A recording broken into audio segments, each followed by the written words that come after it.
Hello बच्चों, अब चलो बात करते हैं ज्योमेट्रिक सीक्वेंस की, है ना। कि ज्योमेट्रिक सीक्वेंसेस क्या है। पिछले वाली वीडियो में आपने पढ़ा था कि अर्थमेटिक सीरीज और सीक्वेंस क्या है, तो उससे ही आप जोड़ के समझ सकते हो। बस उसमें अर्थमेटिक था, इसमें ज्योमेट्रिक है। उसमें आप कॉमन डिफरेंस लेके चले थे, इसमें आप कॉमन रेशियो लेके चलेंगे। सीक्वेंस का मैंने आपको जैसे पहले ही मतलब बताया था, sequence cat is a pattern. Okay, so क्या होगा, रेशियो जो कि पैटर्न्स में हो। जैसे सपोज करो मैं आपको एक फॉर जस्ट एग्जांपल बता दूं, जैसे सब कि रेशियो की बात कर रहे हैं, कॉमन रेशियो, है ना, आर। ओके, एंड हम इसमें क्या बात करें, सीक्वेंस। तो सपोज करो मैं अगर बात करूँ -2, 6, -18 and so on, it is 18। Okay, तो क्या ये सबसे पहले आपको देखना है क्या ये एक पैटर्न में है। तो ऑब्वियसली ये पैटर्न में है, क्योंकि आप 6 का डिवाइड -2 में करोगे तो इट इज़ -3, एंड 6 का डिवाइड अगर आप -2 में करोगे तो इट इज़ -3, -18 का डिवाइड अगर आप 6 में करोगे इट इज़ ऑल्सो -3। ठीक है, तो ये कॉमन रेशियो में है, यानी ज्योमेट्रिक सीक्वेंस में है। ठीक है, सबसे पहले अगर आपको इसके लिए, जैसे हम अर्थमेटिक सीक्वेंस में हमने किया था, उसमें भी हमने nth टर्म या हमने कोई भी टर्म बोल दिया गया था, जैसे ये फर्स्ट है, सेकंड है, थर्ड है, सो ऑन। अगर मैं आपको इसमें 58 टर्म पूछूं या 70 टर्म पूछूं, 70th, ठीक है, या 80th या 19, या फॉर एग्जांपल कुछ भी पूछूं मैं आपसे, तो आप इसमें ऐसा तो है नहीं कि आप इसमें डिवाइड करते जाओगे फिर ऐड करते जाओगे। No no, this is not.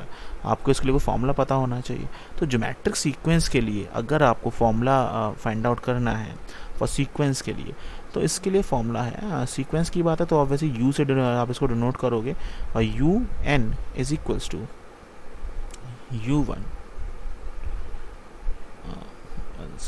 U1 R, which is a common ratio, and n-1। Okay, तो यही फॉर्मूला क्यों लिया, आप पूछ भी तो सकते हो कि सर यही क्यों, देखो U1 उसमें भी था फर्स्ट टर्म, R D की जगह R हो गया। ठीक है, it is a common ratio, and n क्या है आपका, n जो आप टर्म फाइंड आउट कर रहे हो। ठीक है, जो टर्म आप फाइंड आउट करने जा रहे हो, n टर्म। ओके, तो फॉर एग्जांपल इसको हम समझ सकते हैं, it is a very easy example. जैसे मैंने आपकी बैक मैं आपको एक एग्जांपल बताया था, तो आप उससे भी समझ सकते हो कि -2 एंड 6 एंड -18। सपोज करो मुझे आपको इसका कोई 10th टर्म फाइंड आउट करना है। चलो 10th टर्म ही देख लो पहले, 10 टर्म फाइंड आउट करना है। ठीक है, ज्योमेट्रिक सीक्वेंस में, ज्योमेट्रिक सीक्वेंस। ओके, तो आप क्या करोगे, UN is equals to U1, ठीक है, R n-1। सो अब सबसे पहले आपने क्या देखा, D की वैल्यू इसमें कितनी है सर, -3।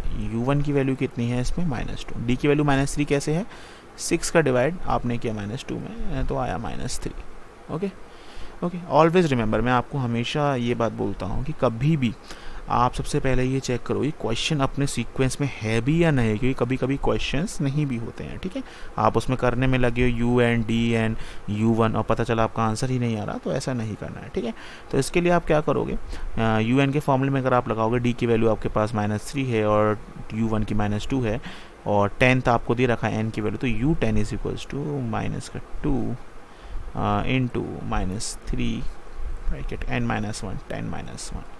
तो यहाँ पर क्या हो जाएगा, इट इज़ -2 इंटू -3 की पावर 9। तो ऑब्वियस सी बात है, अगर ऑड में पावर दे रखी है और या नेगेटिव है तो नेगेटिव में ही आंसर आया, नेगेटिव में ही इसकी जो आंसर होगा। ऑलवेज रिमेंबर -3 की पावर 9 है, नॉट -2 -3 की पावर 9। ओके, सो अगर आप -3 की पावर 9 करते हैं, ठीक है, तो आपका आंसर आएगा, एक second, I will check for my calculator, it is -2 into जो आ रहा है -1988683। ओके, सो जो फाइनल आंसर आपका आएगा जब आप -2 से मल्टीप्लाई करेंगे तो वो आएगी U10 की वैल्यू आपकी।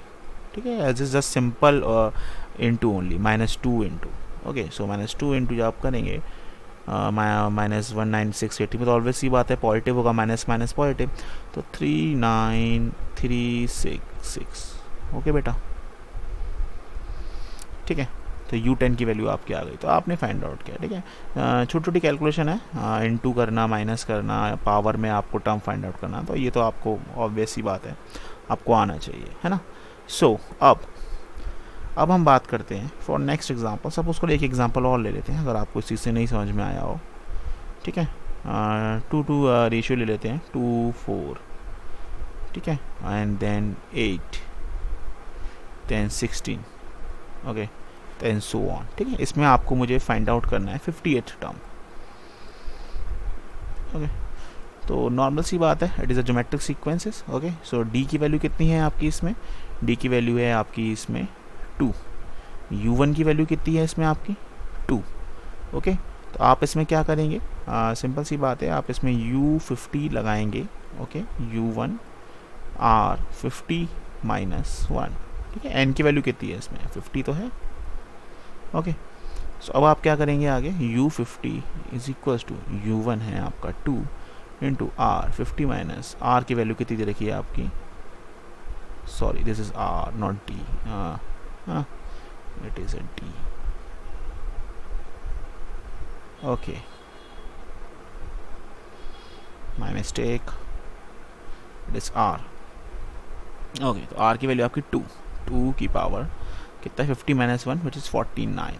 ओके, सो अगर आप 2 की पावर 49 करोगे, ओके, वो आपका आएगा 5.6 इंटू 2 9 समथिंग। ओके, सो अगर आप उसका इंटू 2 में कर देंगे आंसर का आपका जो 5.629 आएगा, तो वो अराउंड आएगी आपकी 1.125 into 10 to the power 15 something.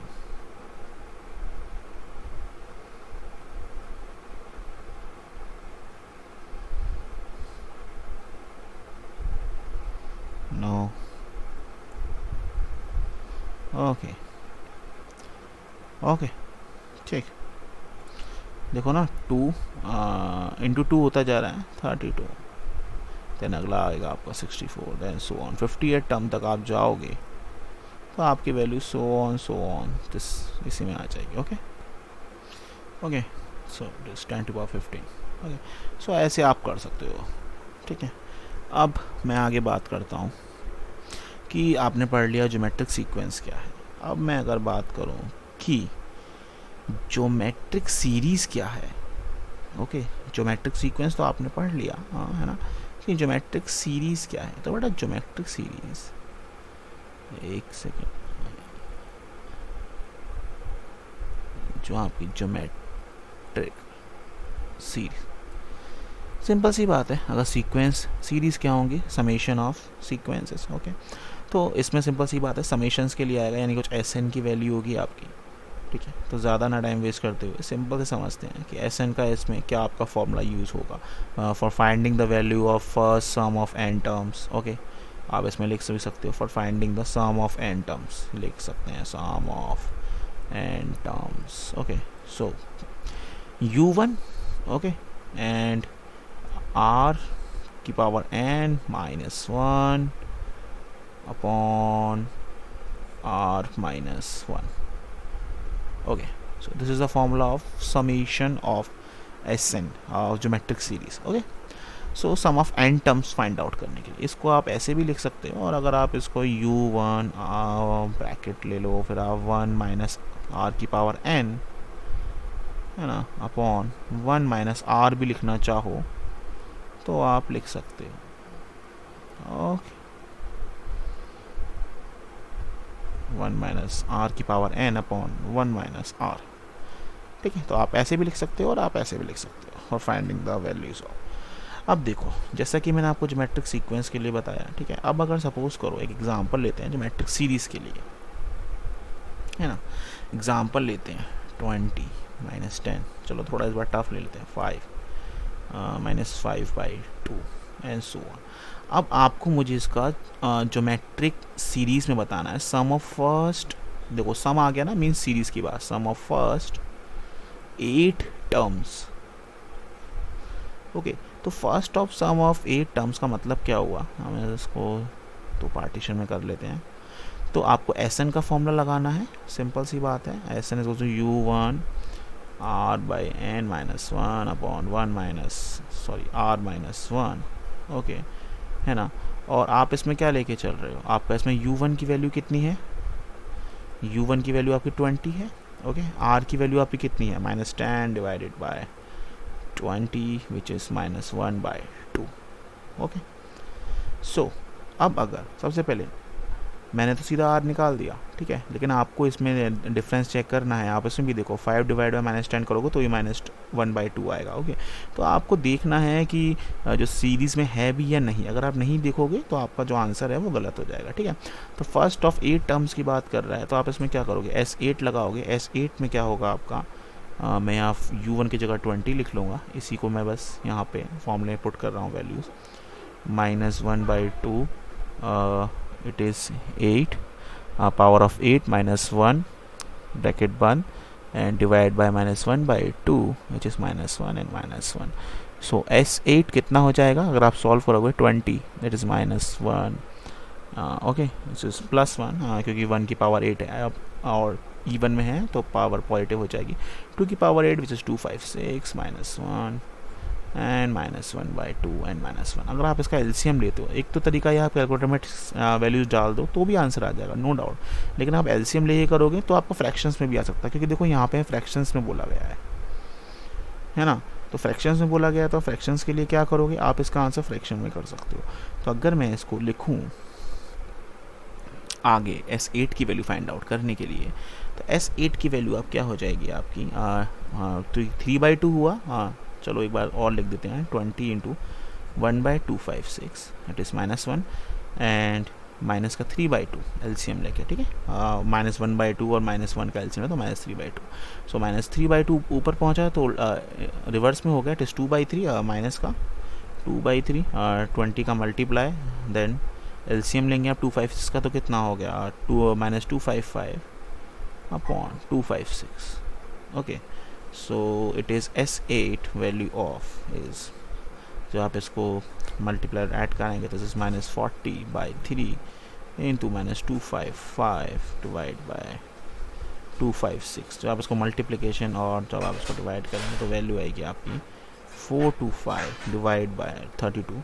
और आप इसको अगर इंटीजर में या इसको फ्रैक्शंस में या आप इसको पॉइंट डेसिमल में लिखना चाहें तो आप डिवाइड करेंगे 13.37।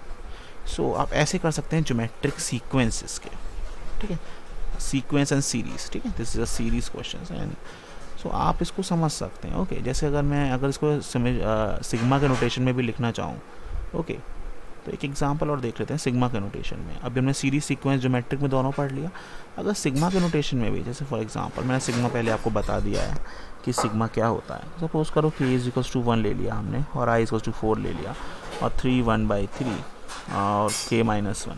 तो ये देखो क्या बता रहा है, मैंने पहले भी आपको बताया था, यहाँ से स्टार्ट हुआ, ओके, यहाँ से आपका ये क्या हुआ, फिनिश, है ना। और ये क्या बता रहा है, ये आपका टर्म बता रहा है, ये आपका क्या है, टर्म कि फंक्शन क्या होगा। अब इसमें आप n की वैल्यू, ठीक है, या आप k कह लो, n कह लो, कुछ भी कह लो, इसमें जब आप k की वैल्यू 1 2 3 4 डालोगे, ठीक है, तो आपकी वैल्यू क्या होंगी। तो ये कहना चाह रहा है कि 3 1/3 इट इज़ 1 - 1 प्लस, क्योंकि समीशन है एट 3 1/3 2 - 1 प्लस 3 1/3 3 - 1 प्लस 3 1/3 4 - 1, ठीक है। तो आप इसको जब सॉल्व आउट करोगे और रैंडम आप इसमें करोगे तो जो आपकी वैल्यू आएगी, ओके, है ना, रैंडमली अगर हम बात करें, अभी हम कुछ नहीं कर रहे हैं, तो क्या आ जाएगा इधर 3 + 1 + 3 1/9 + 3 1/27, ओके। सो आप इसको रैंडमली भी आप इसको सॉल्व करके आप फाइंड आउट कर सकते हो। अभी मैंने इसमें कोई फॉर्मूला लगाया ही नहीं है, अभी मैं सिर्फ समझाने के लिए आपको बता रहा हूँ। तो 40/9। अब देखो इसी क्वेश्चन को अगर मैं आपको बोलूँ ज्योमेट्रिक सीरीज से फाइंड आउट करने को, ओके, ज्योमेट्रिक सीरीज से फाइंड आउट करने को, तो आप कैसे करोगे, सिंपल सी बात है, आप इसमें ज्योमेट्रिक सीक्वेंस लगा सकते हो, ओके। तो ज्योमेट्रिक सीक्वेंस के लिए आप कैसे लगाओगे कि UN = U1 R n-1, okay. आपको फंक्शंस क्या दे रखा था कि सिग्मा K = 1 एंड 4 तक आपका गया है ending, and 3 = 1/3 and K-1, okay. अब ये देखो ये क्या है, ये एक ज्योमेट्रिक सीरीज़ बन रही है, सीक्वेंस बन रहा है। ओके, तो आप इसमें सीक्वेंस का फॉर्मूला लगा सकते हो। सपोज करो एंडिंग 4 तक, यानी वो जो हमने टर्म फाइंड आउट किया था 40/9, ठीक है, वो हमारा किसका था, वो 4 टर्म ही तो था, है ना बेटा। तो आप इसमें सिंपल सी बात है, अगर आप इसे इस फॉर्मूले में पुट कर दोगे या आप सिंपल से 4 की वैल्यू आप रख दोगे, ठीक है, तो आप इसमें कर सकते हो u1 की जगह आप रखोगे, इसमें क्या रखोगे बताओ, 3, है ना, 3u1 की जगह। एंड r कितना, रेशियो कितना है इसका, 1/3, ठीक है। तो आप S4 के लिए फाइंड आउट करोगे, है ना, समेशन भी फाइंड आउट कर सकते हो। और आप ये देखो सीरीज में सीक्वेंस में दिख रहा है, तो u1 r n minus one n r की पावर n-1 अपॉन 1 r-1, ठीक है। तो इस फॉर्मूले में जब आप इस चीज़ को रखोगे, है ना, मैं पेन चेंज कर लेता हूँ, ठीक है, तो कितना हो जाएगा बताओ, it is 3 and it is 1/3 की power 4 and -1 and upon 1/3 -1, okay, 1/3 and -1, ठीक है। तो अगर आप S4 देखो तो S4 आपका क्या आया, 1 सेकेंड, S4 आपका, S4 की जो वैल्यू आई है वो आपकी आई है 3 इंटू 1/81, क्योंकि आपने n की जगह क्या रखा है 4, है ना, -1 अपॉन 1/3 -1, यही था आपका, ठीक है। n की जगह आपने क्या रखा है 4, है ना। सो अब आप इसमें सिंपल, बस मैं एलसीएम कैलकुलेशन कर रहा हूँ और कुछ नहीं कर रहा हूँ, ठीक है। क्वेश्चन तो वहीं पे मेरा ख़त्म हो गया जहाँ मैंने कॉन्सेप्ट लगाया, -80/81 अपॉन 80/81 अपॉन -2/3, ओके। इसके बाद मैं इसमें क्या लिख सकता हूँ, और मैं इसको सिंप्लीफाई करने के लिए मैं इसको -3 into 1 second, -3 into 3/2 into -80/81, okay, जो कि आपका आप कैलकुलेट करोगे तो कितना हो गया, -9/2 ब्रैकेट -80/81, ओके। तो 9 जो 81 एंड 2 इन 40 एंड इस माइनस पॉजिटिव, तो कितना हो गया, इट इज़ +40/9। तो देखो वही आंसर आया नहीं आया, ठीक है। तो कॉन्सेप्ट आपको समझना है और सारी चीज़ें आपको देखनी है, कोई दिक्कत नहीं आनी चाहिए इसमें, है ना। तो आगे हम बात करते हैं कंपाउंड इंटरेस्ट की, ठीक है। तो नेक्स्ट वीडियो में बात करेंगे, ओके, थैंक यू।